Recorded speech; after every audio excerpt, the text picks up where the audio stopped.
Sila ang mga celebrities na dating DDS pero kalaunan ay nagbago ang kanilang political stance.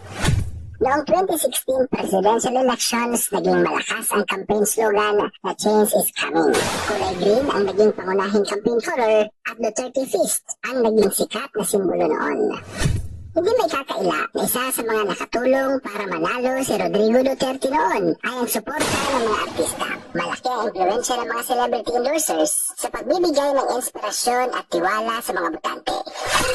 Pero tulad ng sinasabi nila, ang tanging permanente sa mundo ay ang pagbabago. Kaya ngayon, pag-usapan natin ang ilan sa mga artista na dating pro-Duterte pero kalaunan ay nagbago ng paninindigan.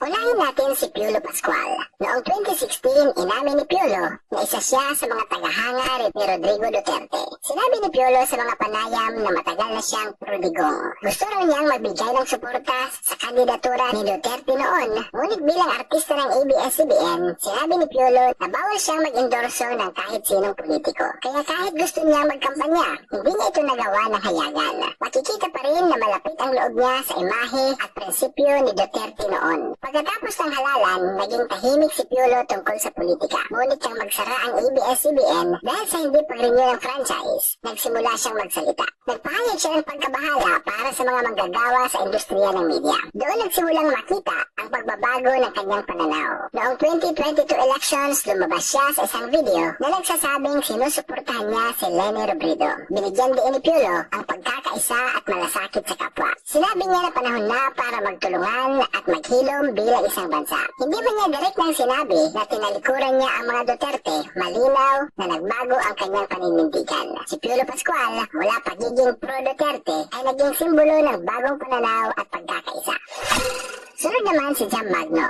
Si Jam ay kilalang social media personality at matinding taga-suporta ni Rodrigo Duterte. Isa siya sa mga tinatawag na DDS influencers o diehard Duterte supporters. Palagi siyang gumagawa ng video na ipinagtatanggol ang mga polisiya ng administrasyon. Madalas niyang tirahin sa social media ang mga kritiko ni Duterte. Naging popular siya dahil sa matapang niyang pagpahayag. Ngunit makalipas ang ilang taon, nag-iba ang tono ni Jam. Nagsimula siyang hindi gaanong mag-post tungkol kay Duterte. Salit, nakitaan siya ng suporta sa ibang grupo gaya ng Tingog Party List na konektado sa pamilya ni Romualdez. Ito ay nagpapakita ng paglipat ng political alignment. Nang tanungin siya sa mga panayam, sinabi ni Jam na naniniwala siya ngayon sa pamumuno ni Marcos Jr. Pinuri niya si Pangulong Bongbong Marcos sa pamumuno at sa mga programa nito. Ngayon, kilala si Jam bilang isa sa mga social media personalities na lumipat mula sa pagiging pro-Duterte patungo sa pagiging pro-Marcos. Ang kanyang kwento ay halimbawa ng pagbabago at pananaw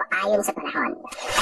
Ngayon naman si Angelica Panganiban. Noong 2016 elections, hayagang ipinakita ni Angelica ang kanyang suporta kay Rodrigo Duterte. Nagsalita siya sa ilang concert rallies at events na pabor sa kandidatura ni Duterte. Ipinahayag niya ang kanyang paghanga sa estilo at pamumuno ni Duterte bilang mayor noon. Ngunit makalipas lang ang ilang taon, nagsimulang magbago ang kanyang pananaw. Nang mawala ng prangkisa ang ABS-CBN, isa si Angelica sa pinaka-vocal na tumuligsa dito. Sinabi niyang naapektuhan ang maraming manggagawa sa industriya. Unti-unti niyang ipinakita ang pagkadismaya sa administrasyon. Sa mga tweet at panayam, ipinahayag niya ang pagkabahala sa direksyon ng bansa. Noong 2022 elections, hayagan niyang sinuportahan si Leni Robredo. Nakita siya sa mga rally ng Leni Kiko Tandem. Ipinakita niya sa social media ang kanyang pagtindig para sa kabutihan ng bayan. Para kay Angelica, mahalagang gamitin ang boses ng artista para sa tama. Ang issue ng ABS-CBN franchise ang isa sa mga nagbukas sa kanyang mga mata. Ngayon, isa siya sa mga artista na tahasang lumipat sa suporta mula sa Duterte patungo sa oposisyon. Kasama rin sa listahan si Julia Barito at ang kanyang pamilya. Noong 2016, nakita sina Julia at ang kanyang ina na si Marjorie Barito sa meeting di avance ng mga Duterte. Suot nila ang kulay green at ginamit pa ang Duterte Fist. Hayagan niyang pinakita ang suporta sa kandidato. Isa sila sa pamilyang showbiz na nagpakita ng simpatiya kay Duterte. Ngunit pagdating ng 2022, nagbago ang ihip ng hangin. Sa social media, pinakita ni Julia ang kanyang suporta sa kakampings ni Leni Robredo. Nag-post siya ng mga larawan na may kulay pink bilang simbolo ng kampanya. Nakita rin siya sa mga rally at events ng Leni Kiko Tandem. Ang kanyang ina, si Marjorie, ay sumali sa house-to-house campaign para kay Leni. Hindi man direktang sinabi ni Julia na tinalikuran niya si Duterte, malinaw ang kanyang paninindigan. Nagpahayag siya ng paniniwala sa kabutihan, malasakit at pagkakaisa. Ang pamilya Barreto ay halimbawa ng pamilyang nagbago ng paninindigan ayon sa panahon. Ang kanilang kwento ay nagpapakita ng pagkakaroon ng sariling boses sa politika. At syempre hindi mawawala si Vice Ganda. Noong 2016, isa si Vice sa mga personalidad na nakita sa mga concert rallies ni Duterte.